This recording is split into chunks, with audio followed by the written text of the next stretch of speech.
Hi mga auntie, so may nag-comment no sa video na yung namimigay ako ng relief goods. Sabi niya, wag niyo na i-video haha, nagpakitang tao lang kayo. Or i-blur niyo na lang yung mukha ng mga manor.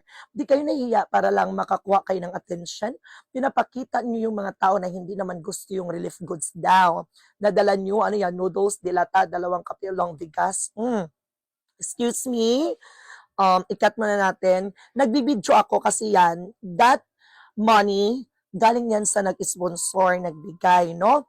Siyempre, kailangan ko din i-video para makita niya na ibinigay ko talaga. Pangalawa, kahit ano lang yan, noodles, coffee, or even 1 kilo na bigas, malaking tulong na din yun sa nabigyan natin, di ba? Malaking tulong na din yun. Masaya na sila. At saka, as long from the heart, dahil hindi naman dyan nagtatapos ang lahat. Who knows one day or soon, makakabigay tayo ng marami pa. So ikaw, wag ka nang mang-bash. So maging masaya na lang tayo sa ginagawa ng iba. At least nakatulong tayo sa ating kapwa-tao. 'Di ba?